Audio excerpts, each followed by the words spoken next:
এই কলির যুগে মানুষ সুখ খুঁজছে, কিন্তু শান্তি পাচ্ছে না কেন? কখনো কি খেয়াল করেছেন মানুষের ঘরে আজ আগের চেয়ে বেশি টাকা আছে, বেশি সুযোগ আছে, বেশি আরাম আছে, তবুও রাতে বিছানায় শুয়ে অনেকের চোখে ঘুম আসে না, মুখে হাসি আছে কিন্তু মনে শান্তি নেই। সুখের পিছনে ছুটতে ছুটতে মানুষ যেন নিজের শান্তিটাই হারিয়ে ফেলেছে। কিন্তু কেন? শাস্ত্রে কলিযুগ সম্পর্কে কি বলেছিল?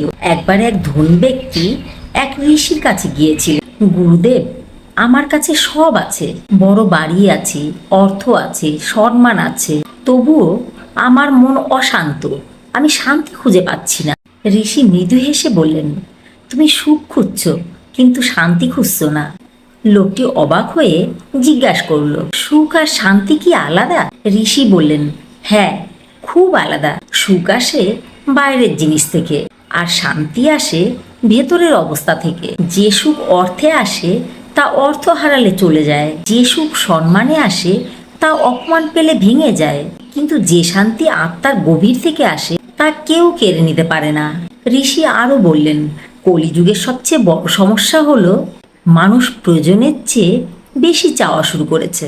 একটি জিনিস পেলেই আরেকটি চাই, একটি স্বপ্ন পূরণ হলেই নতুন স্বপ্নের পিছনে ছোটা। এই না পাওয়ার ক্ষুধাই মানুষের মনকে অশান্ত করে তোলে। আজ দেখুন, মানুষ সারাদিন অন্যের জীবন দেখে নিজের জীবনকে ছোট মনে করছে, অন্যের সাফল্য দেখে ঈর্ষা করছে, অন্যের সুখ দেখে নিজের কষ্ট বাড়িয়ে নিচ্ছে। ফলে যা আছে তার জন্য কৃতজ্ঞ না হয়ে যা নেই তার জন্য দুঃখ করছে, আর সেখানেই শান্তি হারিয়ে যাচ্ছে। শাস্ত্রে বলে, কলিযুগে মানুষ সুখের জন্য পৃথিবী জয় করতে চাইবে, কিন্তু নিজের মনকে জয় করতে ভুলে যাবে। আর যে নিজের মনকে জয় করতে পারে না, সে কখনো প্রকৃত শান্তি পায় না।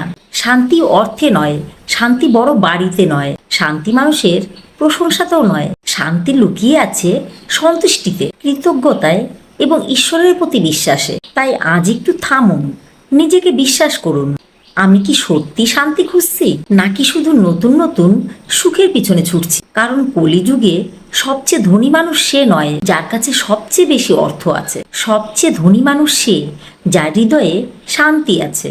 সুখের পিছনে দৌড়ালে ক্লান্তি বাড়ে, আর শান্তির পথে হাঁটলে জীবন বদলে যায়।